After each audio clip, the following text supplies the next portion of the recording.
Même soyez le bienvenu. Bonsoir. Bonsoir. Le sourire ce soir? Le sourire, oui, parce que... Le sourire raisonnable, visiblement. Oui, raisonnable, parce que c'est d'abord... c'est un moment important, un moment difficile aussi. Je comprends qu'il y ait des gens qui aient hésité, et ils étaient nombreux. Et puis, en même temps, une satisfaction pour les Français. Parce que ce projet, s'il n'avait pas été adopté, nous entrions dans une crise, et avec... au fond, le retour de tout ce que nous avons cherché à retirer de ce projet pendant le mois et demi pendant lequel nous avons négocié. Et nous-mêmes, nous avons évolué. Au départ, nous étions très hostiles à ce projet. Et puis, parce que les concessions ont été faites, parce qu'il y a eu des bougées importantes du gouvernement, on a parlé beaucoup de la suspension de la réforme des retraites, mais ce qui touche tout le monde, c'était les pensions de retraite, les prestations sociales, la hausse, enfin le doublement des franchises médicales. C'était toute une série de sujets qui allaient impacter directement l'accès aux soins des Français et même leur retraite également, leur pouvoir d'achat. Et donc, c'était important de pouvoir aboutir. Et donc, il a fallu convaincre les députés, y compris hors de votre camp. Vous avez essayé de convaincre aussi des députés LR de voter pour. Vous avez réussi peut-être ce soir. Ils sont 18 à avoir voté pour. J'ai vu en fait qu'il y avait un journaliste qui avait évoqué le fait que j'avais parlé à un député LR dans un couloir, en lui disant non pas de voter comme je l'ai lu pour Sébastien Lecornu, c'était pas le sujet. Personne, enfin ceux qui sont dans l'opposition, ils restent, et ceux qui étaient dans la majorité, je sais pas très bien où ils sont. Mais enfin, en tout cas, la réalité, c'est que j'ai cherché à convaincre mes collègues, parce que ce soir, c'est d'abord une victoire du Parlement. Donc vous avez cherché à convaincre des députés LR aussi? Mais j'ai cherché à convaincre des gens de toute formation politique, plutôt à gauche. Mais vous démentez que l'argument, c'était pour aider Sébastien Lecornu. C'est pas pour... Mais pourquoi voulez-vous que j'aide Sébastien Lecornu? Je suis de gauche, il est de droite. Mais ce soir, c'est une victoire d'abord du Parlement lui-même. Parce que imaginez que après un mois et demi, on dise aux Françaises et aux Français, écoutez, on a négocié, on a obtenu des choses, mais à la fin, on n'en veut pas. Quel constat tirerait-il? Je sais bien que il y a des gens qui se nourrissent de l'antiparlementarisme et qui considèrent que le Parlement, ça ne sert à rien. Eh bien, ce soir, le Parlement a montré qu'il servait à quelque chose, et qu'après un débat nourri, qui n'était pas médiocre, qui était un débat important, intéressant, avec des positions qui se sont exprimées, on a pu, à un moment, trouver un chemin qui n'est pas le chemin de quiconque. En réalité, c'est vrai que la gauche aurait adopté, certainement, si elle était majoritaire absolue, un autre budget, et la droite, mais l'évidence, c'est que c'était pas son budget. Vous entendez, Olivier Faure, ce soir, le tombereau de critiques qui s'abat sur vous et sur les socialistes, notamment venus de la gauche, notamment venus de la France Insoumise. Oui, devenu de la France Insoumise, oui.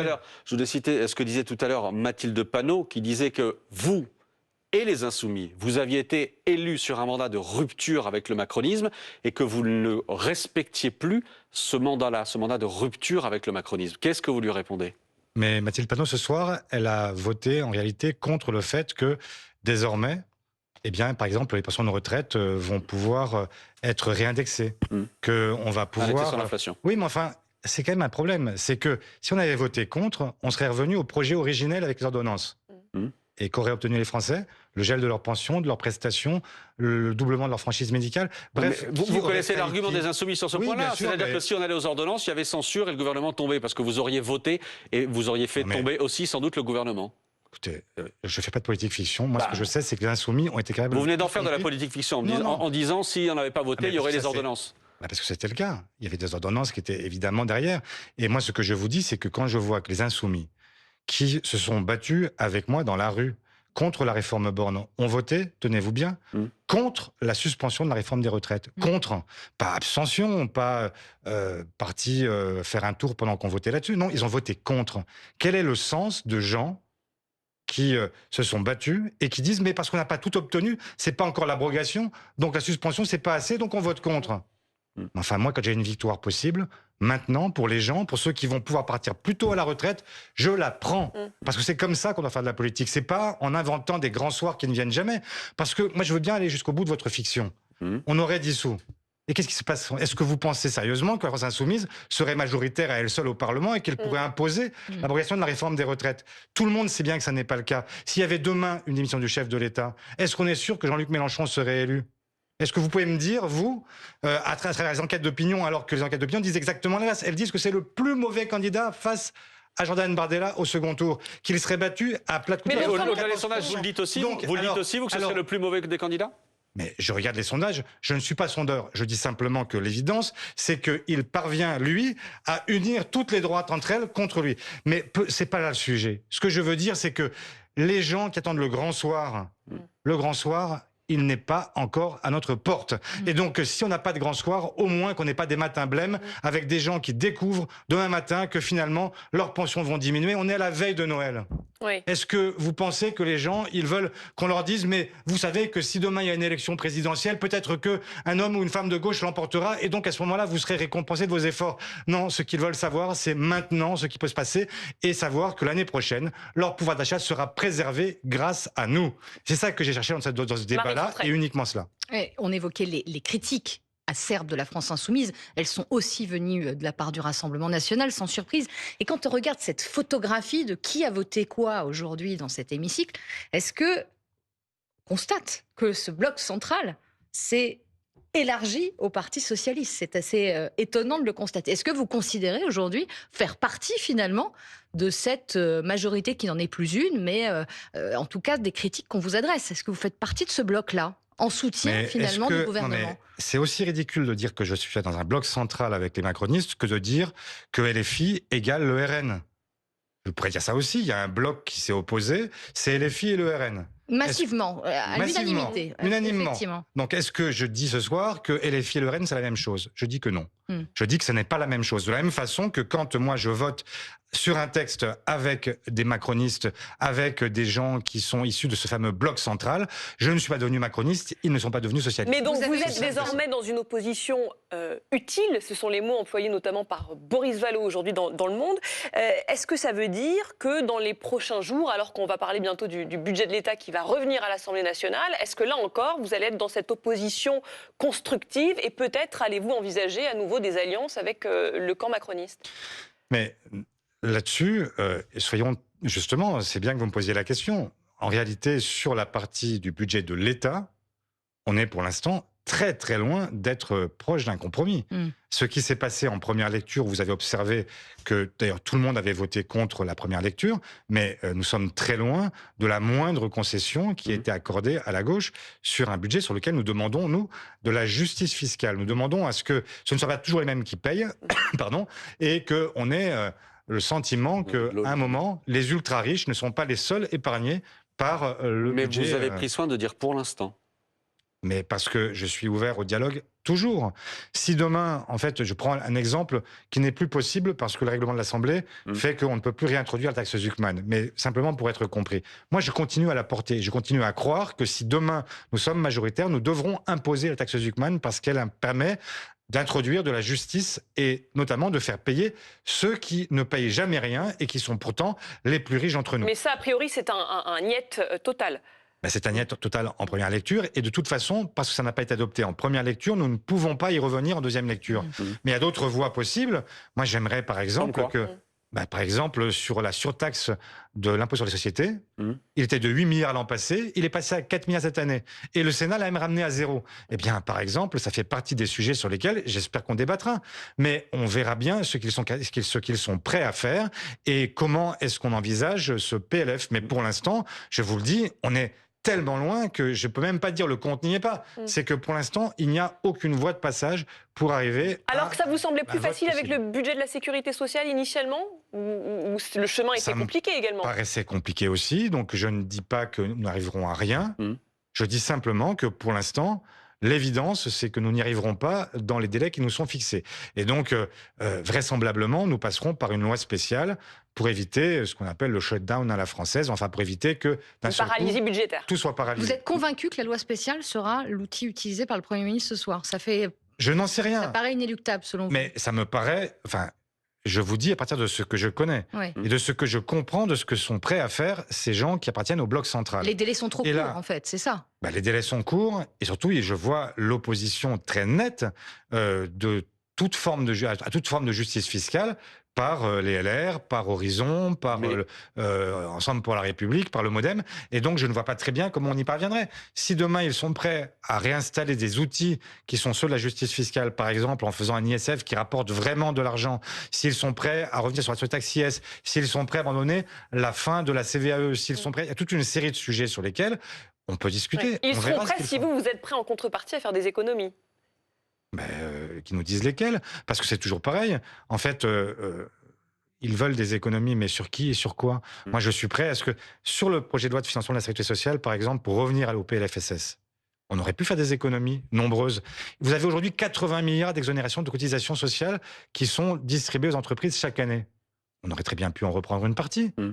Toutes ne sont pas inutiles. Et j'entends bien qu'une partie de ces cotisations ne sont pas payables par les PME, par exemple, et puis parce qu'il y a aussi une concurrence avec l'international et qu'il faut faire attention à ne pas faire n'importe quoi. Mais enfin, quand vous avez des entreprises comme, je ne vais pas les citer, mais enfin, Allez-y. allez, LVMH, ST Microélectronique, Michelin, ça, qui ont obtenu parfois des avantages considérables, qui distribuent des dividendes, qui sont parfois l'équivalent de ce que l'État leur permet de gagner en les exonérant de cotisations sociales. Est-ce que c'est normal? Est-ce que c'est logique? La réponse d'un socialiste, c'est non. Mais Bon, là, on n'a pas pu obtenir ces économies-là. J'espère que dans un avenir Olivier Faure, où nous aurons une majorité, nous pourrons le faire. pour expliquer à celles et ceux qui nous regardent ce soir, là, il va y avoir des délais très contraints pour obtenir un budget d'État avant le 31 décembre. Et vous nous dites ce soir, c'est peu probable, donc il y aura une loi spéciale pour parer au plus pressé, pour glisser vers 2026 et pour, en réalité, reprendre en 2026 ces débats autour du budget de l'État. Qu'est-ce que vous dites ce soir à Sébastien Lecornu? On s'appelle, on discute, comme on a su le faire et trouver un chemin sur le budget de la sécurité sociale, peut-être qu'au bout du bout, dans quelques semaines, on peut réussir aussi à trouver un chemin sur le budget de l'État? Et j'ajoute, est-ce que vous vous êtes entretenu ce soir avec le Premier ministre? Mais je crois qu'il a réuni ses ministres et je n'en suis pas. Donc, en fait, et je n'entends pas en être. Donc, il n'y a pas de... Non, je ne l'ai pas eu. Et je sais bien que la légende se répand, qu'on se parlerait toutes les heures ou presque. C'est très loin d'être la réalité. Nous sommes chacun de notre côté. En fait, nous avons simplement... La seule chose qui nous a reliés, c'est que nous avons fait la même analyse du moment dans lequel nous étions. Il n'y a pas de majorité. Le Parlement doit reprendre ses droits. Chacun doit être responsable. Et donc, l'absence de 49.3 oblige chacun à prendre sa responsabilité. Y compris sur le budget de l'État. Donc on peut Mais aussi sur tous s'entendre, les vous sujets, pouvez aussi vous entendre mais aux fins des fins sur le tous budget les de l'État. sujets. Et c'est la première fois depuis que la Constitution de la 5e existe. Je suis parlementaire depuis plus de 10 ans. La réalité, c'est que je n'ai jamais eu autant le sentiment d'être parlementaire que ce soir. Pourquoi? Parce qu'habituellement, on arrive, on dépose des amendements, on les défend, parfois ils sont adoptés, mais à la fin, on sait qu'il y a un papa ou une maman qui arrive et qui dit « Écoutez, les enfants, vous avez assez joué, maintenant 49.3 ». Et là, c'est fini.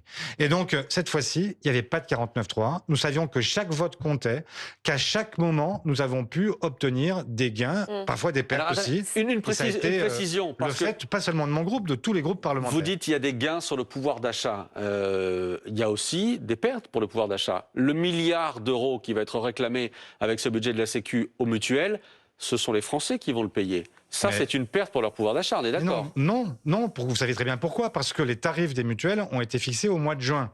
Et donc, qu'ils avaient déjà anticipé cette augmentation et qu'ils avaient déjà augmenté les tarifs. Donc vous pensez que ce milliard, ils ne le récupéreront jamais? Ils n'avaient pas prévu de baisser leurs tarifs après le vote du PLFSS. Donc, la réalité, c'est que cette hausse-là avait déjà été anticipée par les mutuelles et que désormais, en fait, je ne vois pas pourquoi ils devraient que vous ne voyez pas pourquoi, très bien, mais à partir du moment où ce soir, on leur dit il y a 1 milliard en plus l'an prochain, rien ne les empêche l'an prochain de dire attendez, ce milliard, va falloir le récupérer sur tel et tel contrat. Mais rien n'empêche jamais personne. Simplement, en fait, la réalité, c'est quand même qu'ils ont aussi des cotisants qui vont aussi leur dire leur fait.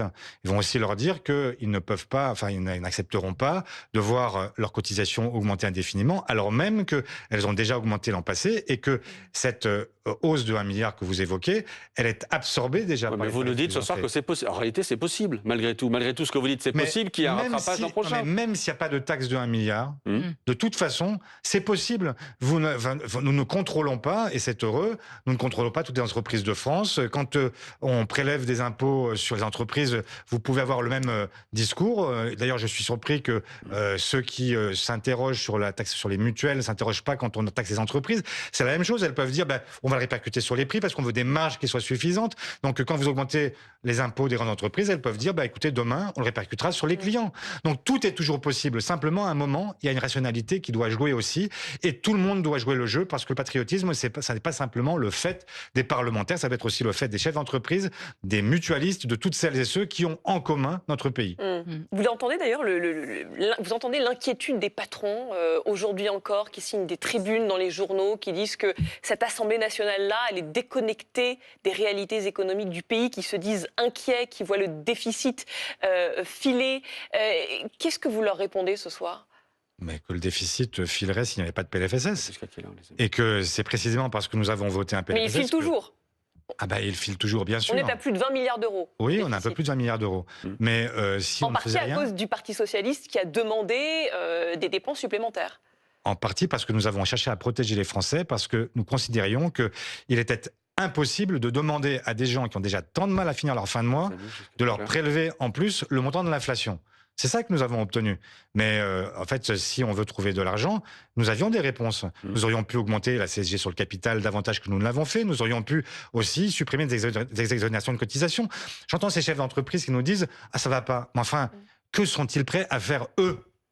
Est-ce que vous ne trouvez pas que c'est parfaitement anormal que dans un pays comme le nôtre, avec des gens qui se prétendent libéraux, qu'il y ait 211 milliards d'aides aux entreprises chaque année ? 211 milliards. Et ils ne veulent rien lâcher. Bah écoutez, moi je ne comprends pas. Et donc, s'ils veulent trouver des économies, j'ai une liste à leur proposer. Olivier Faure, entre vous et Boris Vallaud, il y a encore quelques semaines, vous agitiez un jour sur deux la menace de la censure. Est-ce que vous considérez ce soir que le Parti socialiste ne menace plus de censurer le gouvernement ? Ou est-ce que ce chiffon rouge peut revenir dans les prochains jours ? Mais vous avez raison de préciser, et tout à l'heure je l'ai dit en introduction, nous avons au fur et à mesure de la discussion évolué. Pourquoi ? Parce qu'au démarrage, quand on ne voit rien venir, quand on pense qu'il n'y a aucun accord possible, évidemment que nous considérons qu'il n'y a aucune raison d'aider ce gouvernement. Et donc, quand les choses se passent bien, qu'il y a des compromis possibles, là, nous pouvons y compris aller jusqu'à voter un projet de loi de financement de la sécurité sociale, parce que nous avons le sentiment que nous avons pu protéger les Français. Donc en l'état ? Mais donc cette évolution, elle n'est liée qu'à une seule chose, c'est à l'évolution du gouvernement. Donc c'est pour ça que nous ne censurons pas le gouvernement. Mais si demain le gouvernement revenait avec l'idée de produire, je ne sais pas moi, des taxations sur les plus modestes pour équilibrer son budget, mais dans la seconde qui suit, la motion de censure, elle est déposée. Parce que nous ne pouvons pas accepter d'être en contradiction avec ce pourquoi nous avons été élus. Mais je ne serais pas un peu culotté, pardon, après tout ce que vous avez pu obtenir avec ce budget de la Sécu. Vous êtes encore là ce soir à nous dire, potentiellement, on peut le censurer. Non, je vous dis que encore si demain... Mais je sais bien que... Après ce que vous avez obtenu. Je sais bien que l'intention du Premier ministre n'est pas de venir demain nous prendre en ciseaux et venir proposer au Parlement un projet de budget qui serait en contradiction complète avec ce que nous portons. Et donc, pour l'instant, ce que je dis, c'est que pour que nous allions jusqu'à l'abstention sur le projet de loi de finances, ça supposerait qu'il y ait des concessions puissantes et qu'ils permettent de la justice fiscale, là aujourd'hui où il n'y en a pas. Et donc, pour l'instant, le compte, effectivement, n'y est pas. Est-ce que le vote de ce soir, c'est un clou de plus sur le cercueil de l'alliance entre les socialistes et les insoumis ? Mais moi, j'aime pas parler de cercueil, de clous, de tout ce que vous voulez. Je suis en désaccord profond avec ce qu'ils font. Je ne comprends pas qu'ils n'acceptent pas l'idée de jouer le jeu du Parlement. On ne peut pas dire « je veux une 6e République qui soit plus parlementaire, où le Parlement serait enfin souverain, finir avec Jupiter ». Et puis, quand on n'a pas de 49.3, quand on a enfin un Parlement souverain, dire « je veux rien négocier avec personne ». En gros, les municipales, c'est foutu. Les municipales, c'est foutu. Mais rendez-vous compte, Maxime Switek, qu'ils n'ont même pas été négociés avec le Premier ministre à aucun moment. Ils ont considéré qu'il n'y avait pas de discussion possible. Mais comment voulez-vous ensuite expliquer que vous voulez demain un Parlement souverain, un Parlement qui soit celui qui permettrait d'entrer dans un régime parlementaire et en finir avec le présidentialisme à la française? Il y a quelques mois encore...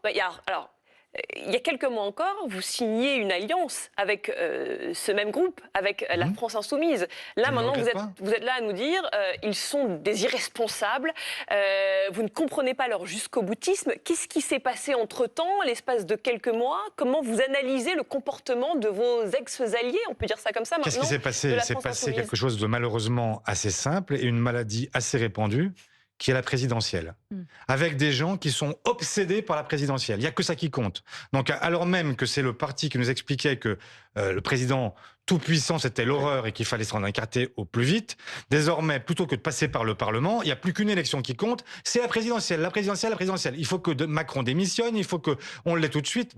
Imaginez que si Macron démissionne ce soir, dans 35 jours, vous avez le premier tour de l'élection présidentielle. Dans 35 jours, on vote. Moi, ce que je dis à toutes celles et ceux qui aujourd'hui espère avec la gauche, dans 35 jours, est-ce que quelqu'un est sûr que nous n'aurons pas commis le pire en mettant le pied à l'étrier à Jordan Bardella? Eh bien moi, je crois que nous avons plutôt intérêt à faire en sorte de réfléchir à deux fois, de faire en sorte que le Parlement retrouve ses droits, que le Parlement soit souverain, que le Parlement soit enfin respecté, ce qui est ce soir et ce qui me plaît. Olivier Faure, on a pu lire dans la presse ces derniers jours que vous étiez d'une certaine manière chafouin de voir que ce que vous faisiez, les efforts que vous faisiez comme patron du Parti Socialiste pour obtenir ce budget, pour qu'il y ait un compromis à l'Assemblée, ne se traduisent pas dans les sondages en votre faveur, notamment dans les sondages d'intention de vote pour 2027. Qu'est-ce que vous dites ce soir? Enfin, c'est une victoire pour moi et on aurait pu écrire ici Faure, première victoire? Non, pas du tout. C'est pas ma victoire. Franchement, cette victoire, c'est celle de toutes celles et ceux qui croient au Parlement. Et moi, je crois au Parlement. Je suis un parlementariste convaincu. Et donc, ce soir, je n'ai jamais tiré... Pas chafouin. Mais pas chafouin du tout. J'ai dit, parce que la question m'a été posée, de dire, mais ça vous profite pas dans les sondages? Ben oui, ça me profite pas dans les sondages. Et alors? C'est pas mon problème. Mon problème, c'est un moment d'être juste et de pouvoir me regarder dans un miroir et me dire que ce que j'ai fait était utile à mon pays et aux gens quand j'entends protéger. Et c'est ça qui me motive chaque matin. Pourquoi je me lève? Pourquoi je me dis chaque jour, allez, on y repart, on se bat, etc. Parce que je crois, j'ai des convictions. Je suis pas simplement mu par l'idée que demain pourrait me porter je ne sais vers quel destin. On verra bien, c'est pas le sujet. Vous parliez du virus de la présidentielle dont LFI serait obsédé. Certains pourraient vous rétorquer que vous êtes atteint par le virus de la trouille d'une éventuelle dissolution. C'est aussi ça peut-être la clé. Vous n'avez pas la trouille. C'est certain, et ça revient en boucle chez vos adversaires au Rassemblement national. Marine Le Pen encore ce matin dit, je la réclame cette dissolution, mais certains décrivent aussi que dans le bloc central et au Parti socialiste, vous auriez beaucoup à perdre d'une élection anticipée nouvelle. C'est faux? Vous n'avez pas peur d'un retour aux urnes? Tous les sondages qui sont sortis sur les législatives montraient au contraire que nous sommes en forte progression. Et donc, il n'y a aucune crainte de notre part. C'est pas tous la même chose, les sondages. Et même, non, on ne parle pas des mêmes. Je parle des sondages sur les législatives. Et donc, ce que je dis, c'est que tous ces sondages-là montraient que nous avions plutôt à gagner à une dissolution qu'à perdre. Mais nous n'avons pas fait un choix qui était un choix partisan, un choix qui revenait à nous servir, mais à servir les Françaises et les Français. Et c'est quand même la grande différence avec ceux qui jouent. Il y a des gens qui font de la politique avec beaucoup de cynisme. Ça n'est pas notre cas. Si il y a une chose dont on peut nous créditer, c'est notre sincérité. Dans un moment comme celui-là, nous n'avons pas fait un choix qui nous favorise, nous avons fait un choix qui est un choix qui peut-être, d'ailleurs c'est ce que vous écrivez ce soir, vous marquez Le Cornu, première victoire. Mais moi je ne suis pas là pour servir Monsieur Le Cornu. Je suis là pour servir les Français. Et pourtant, peu importe ce que vous écrirez sur vos écrans de télévision, ça m'est égal. Ce que je fais, la fierté que j'ai ce soir, c'est de pouvoir rentrer dans ma circonscription et ce soir leur dire, les gars, les filles, vous m'aviez demandé de vous protéger, je l'ai fait.